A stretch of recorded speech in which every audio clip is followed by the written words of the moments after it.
Good morning, Bucknutters. Welcome to the Bucknuts Morning 5 here on Monday, August 16th, 2021. I am Dave Biddle. I am very happy to be joined by Steve Helwagen. A lot to get into, Steve. Let's start with the quarterbacks. The Buckeyes had really their first full scrimmage on Saturday. I mean, they've had some scrimmage sessions in practice, I'm told, but Saturday they went full out. They had a scrimmage and they took yesterday off. I am hearing C.J. Stroud performed very well, and if he hasn't locked up the job, he's really close to having locked up the job. But I'm also hearing Kyle McCord's playing really well, and so that tells you how well C.J. Stroud's playing. What are you hearing? Are you hearing the same, that Stroud's the guy, McCord's likely the number two, and just your thoughts on what you're hearing on those two? Yes, very similar things from the people that we've had a chance to talk to, and obviously Coach Day will speak today, although I don't expect him to announce a starter at quarterback. It's still a little bit early for that to come, and more practices for them to go through here this week, excuse me, before they really dig down and formulate it too deep. But I'd say by the end of the week, the guys who are going to be expected to play will be getting the most reps with the first team, and that's how it'll shake out. But yeah, I think it sounds like C.J. Stroud right now has really taken that job, by the throat, and it's his job to lose, it sounds like. What I've seen, and again, we've only been able to watch a little bit of practice and really know 11 on 11 stuff that I can recall. But what I see when I watch him throw is an accuracy and a drive to the football, I guess, that maybe the other guys just aren't showing quite as much. And, whether that manifests itself when they're in 11 on 11 situations, I don't know. But he also brings the component that he can run the football. He's not as big and durable as Justin Fields was, or as broad, I guess. I don't know. He doesn't look the same, let's just say that, as Justin Fields, but I think he can be effective nonetheless. And it seems to me like he's the guy. Kyle McCord, it does seem like, would be number 2 at this point, and Jack Miller number 3. But how close they all are, 1 to 3, again, that would be up to the coaches to decide. And I do feel that there are roles for each of them within what they're trying to do this season. So I think you'll see all 3 of them play throughout the season. And, again, is Stroud going to take every important snap all season long? Impossible to predict that. It's a very long season, 12 games plus the postseason. So you do need several quarterbacks to get through a season like that. And we'll see how it shakes out here in the weeks ahead. But I think as of right now, Stroud is that guy. And you hit on it. I think they will need both guys. We all can reference 2014. Maybe they'll need 3 guys. But seriously, I do think they're going to need 2 guys this year. Whether somebody's underperforming, but more likely in case C.J. Stroud gets banged up. Hopefully, if he does get banged up, it's nothing serious. I think they're going to need Kyle McCord to play meaningful snaps this year. He's going to play. He's going to play garbage snaps regardless. But I think he's going to play meaningful snaps at some point this year. I don't know when or how. I just think it's going to happen, that they'll need both those guys. I don't think they'll need 3. Speaking of needing 3, now most of the show we're going to talk about guys that have actually been practicing, but we're going to take a little detour here. Quinn Ewers has arrived. He arrived over the weekend. My question for you, this is one I've been asked a lot. I'll give my take after you give yours. Is there any chance, aside from injuries to both C.J. Stroud and Kyle McCord, is there any chance Quinn Ewers sees meaningful playing time this year, not just during garbage time in the fourth quarter? Is there any chance Quinn Ewers, without injuries to the guys ahead of him, sees meaningful playing time this year, Steve? I will qualify my answer by saying in the first 6 games, no. In the last 6 games, possibly, because, again, it's impossible to predict what could happen. I just think it's going to take him a few weeks to get acclimated in the offense. The other guys all went through spring football. Stroud and Miller were actually there a year prior to that. So they have such a head start on understanding where the football goes on every play. Quinn Ewers is just beginning that process, even though I'm sure Corey Dennis and Kevin Wilson probably had him on Zoom calls where they were diagramming things and working with him on this is how it'll look and these kind of things. But this was almost a spur of the moment type thing. It seemed like when he got the ruling from the Texas Athletic Commission that he was not going to be able to do name, image, and likeness as a high school player down there, it seemed like the light bulb went off in his mind that, hey, I got to get to college. So, and he had these deals already structured and is already monetizing. So, good for him in that regard.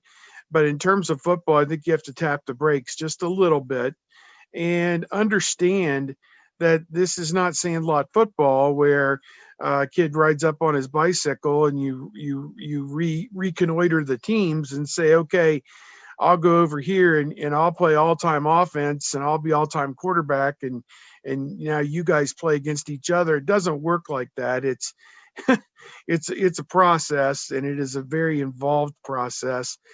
He's got to get in shape. He's got to get in football shape. He's got to get in Ohio State football shape. So I would think he's going to spend some time with the boys down in the Mickey Marotti department to get that going. And slowly but surely, you'll see number 3 out there on the practice field eventually. And, how much they allow him to bite off, how soon, that remains to be seen. But I honestly don't believe it from what it sounds like he or his parents really care whether he plays this year or not on the field, because they got their goal, which was monetizing the name, image, and likeness. And he's able to grow and develop for a year, which he would have done as a high school player anyway. So whether he plays it all this year or not seems like it'd be just extra gravy for them if that's how it comes through. So, he's probably approaching it, hey, I want to go in and steal this job by midseason, but he's got a lot of work to do if he thinks he's going to do that. It also gets him 1 year closer to the NFL. If he ends up being, lives up to the hype and he is all that in a bag of chips, now he has to wait 1 year less to put his name in the NFL draft. It's going to be fascinating to see how it turns out. Yeah, I'm on record. I don't think he's going to play meaningful snaps this year, unless the caveat for me would be unless there's injuries to both CJ Stroud and Kyle McCord. I do think he could, and right now I think Jack Miller would be ahead of him. But I think he could give Jack Miller a run for his money, but probably not right now. Probably not right now for all the reasons you listed. So we'll see what happens. It makes things interesting, but very crowded room there. A lot of cooks in the kitchen.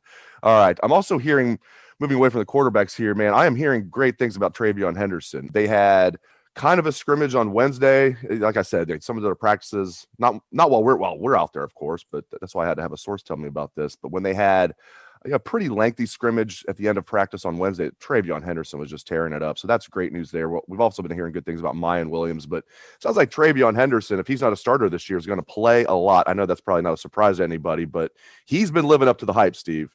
Yes, we had a chance to talk to some of the defensive players last week, and they said that he's done an outstanding job as a true freshman coming in. He was obviously there in the spring.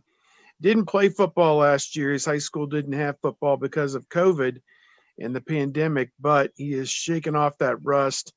And you think about it, J.K. Dobbins, his high school senior season didn't get to play because of injury. I think he was injured on his first carry or whatever early in his first game and missed it and didn't miss a beat coming in as a freshman at Ohio State. Had over 1,000 yards as a freshman. So I think that, that's a lot to predict out of Travion Henderson. I think that they are going to play at least 3 guys at the running back position. I think Master Teague, Mayan Williams, and Travion Henderson for sure are going to play.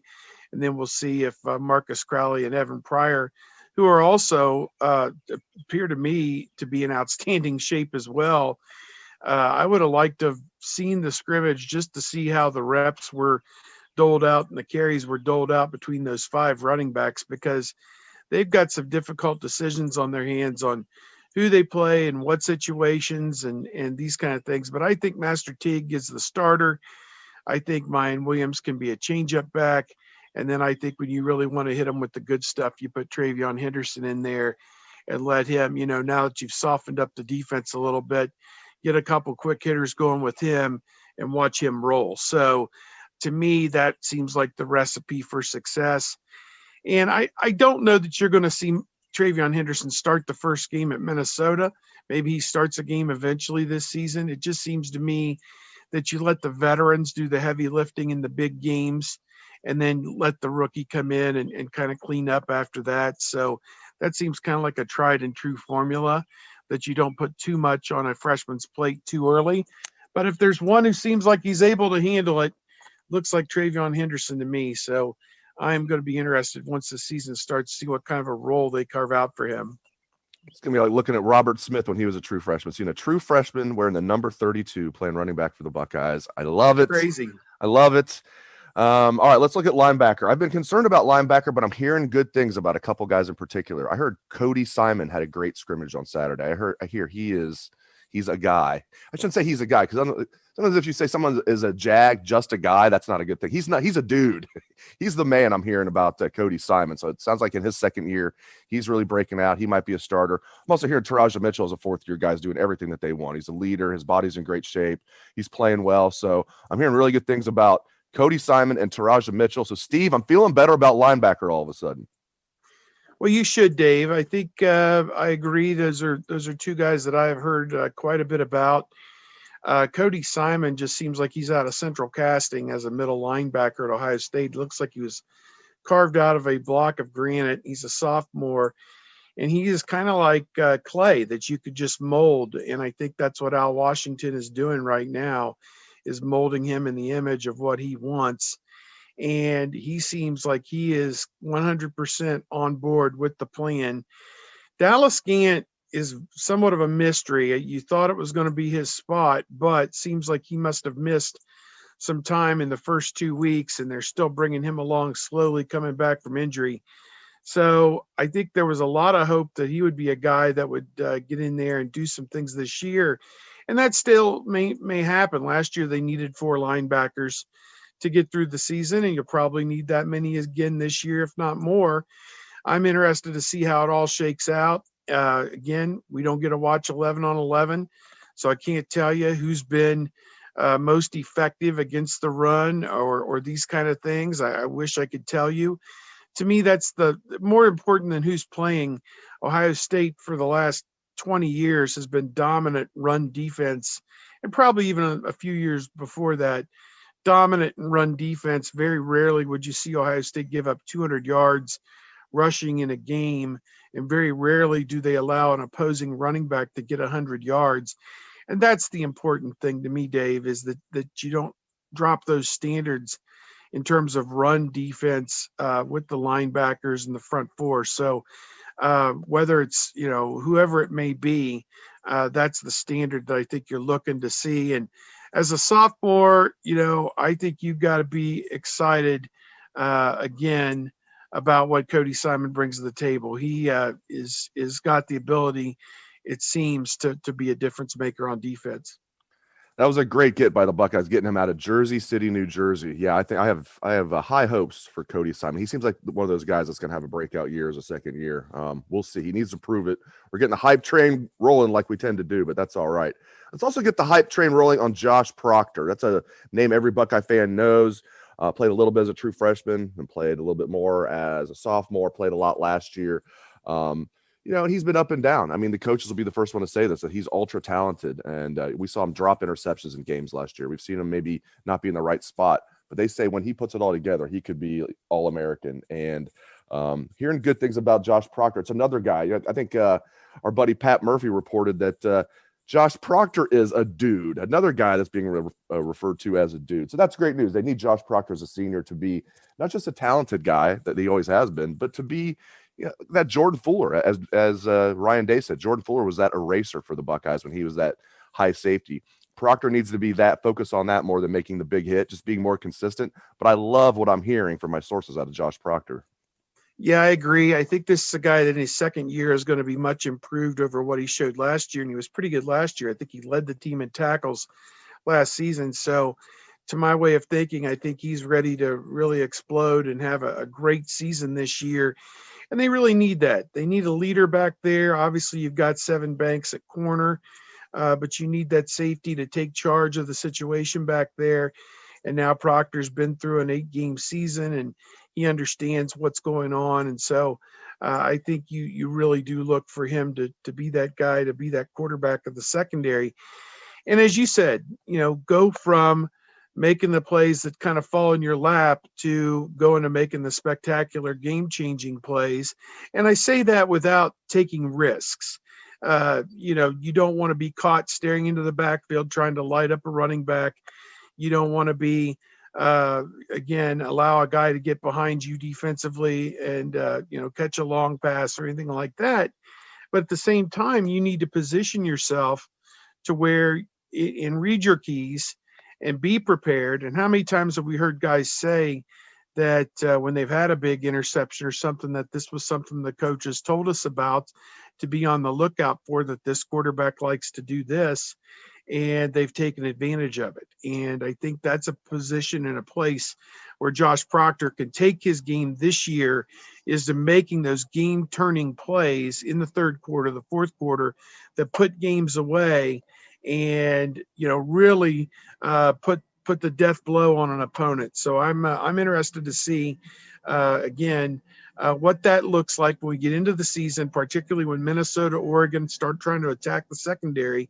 Is Proctor going to fight back and say, no, not today, guys, 3 and out. So that's what's going to be important for this defense. We talked about the importance of run defense for the linebackers. I think for the secondary, it's finishing with more 3 and outs. You cannot give up first down after first down, let them dink and dunk you down the field.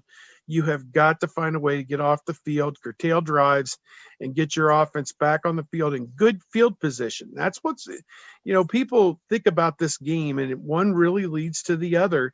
If you, kick off and have them start from their own 25, and maybe they get one first down, but then they have to punt and you take over on your own 30 or 40, that's a tremendous difference than if you start inside your own 20 after a punt or something like that. So to my way of thinking, I'm interested to see if Ohio State can raise its level on pass defense as well this year. Last thing on the show, we're going to talk some specialists, some kickers and some punters. I had a couple of subscribers ask if we could talk about the kickers and punters. I thought today would be a great day to do it because in addition to getting Coach Day later today, like Steve said, your name's not Ryan Day, Steve. Your name's Steve Helwagen. In addition to getting Ryan Day after practice at 11:30 today, we're going to get the specialists. So we're going to get the kickers and the punters, and we're going to get special teams coach Parker Fleming. So let's talk about the kickers and the punters. I think at punter, Jesse Mirko, the freshman from Australia, has that job locked down, it seems to me. I know he didn't look good in the spring, but that was just a spring game. When we were out of practice, he looks good. Now, kicker, I'm very interested in this, Steve. I don't think they bring Noah Ruggles in from North Carolina on scholarship, no less, unless they were a little concerned about Jake Seibert, or maybe concern's a strong word. They, not sure about Jake Seibert. So they have 2 kickers on scholarship, Seibert and Ruggles. Again, they had Seibert here last year, and he, when Habiel was banged up, they put Seibert in there. He actually had a lot of kicks last year for a true freshman, for a guy that they were just going to redshirt. So maybe they're just trying to, be cautious here, but the fact that they brought in Noah Ruggles makes me believe this is a battle between Seibert and Ruggles. Maybe one will be the kickoff guy, one will be the field goal guy. Who knows? It seems like they're battling for that job. Your thoughts on the specialists? Well, I think competition anytime makes everybody better and forces Seibert to really drill down. And if he had some missed kicks last year, get to the root of that. And I'm sure his leg strength is probably improved, a year older and everything else.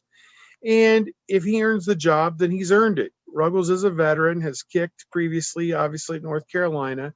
So I'm interested again. I think the best man will go. And maybe it's a case where you have one guy handling extra points and the shorter field goals. Another guy is your long field goal specialist or whatever. We've seen teams approach it like that before. But again, until they get into the season, until roles are kind of carved out, it'd be kind of premature to say one way or the other how they're going to use them. I'm not even sure Ryan Day could tell you today, or Parker Fleming perhaps might have a better idea of what each guy brings to the table. I think out of Seibert, they just wanted more consistency. And I think that, again, a year older, he should be able to give some of that to them. But if Ruggles proves to be the more consistent guy, the better kicker on average and in total, then he's the guy that should probably be out there. So I am again.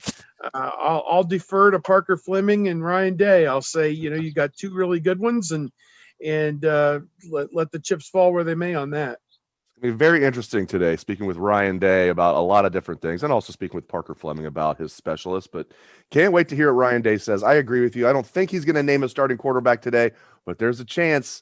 There's a chance. And when I say there's a chance he's going to name a starter, I think the way he's going to do it is he'll say so-and-so's the leader. We'll see. We'll see what happens today. But great stuff from Steve Helwagen. Really appreciate it, Steve. Thank you to all the listeners out there for tuning into the show. We appreciate that very much as well. Hope everyone has a great day. Let's hear that Buckeye swag, best damn band in the land.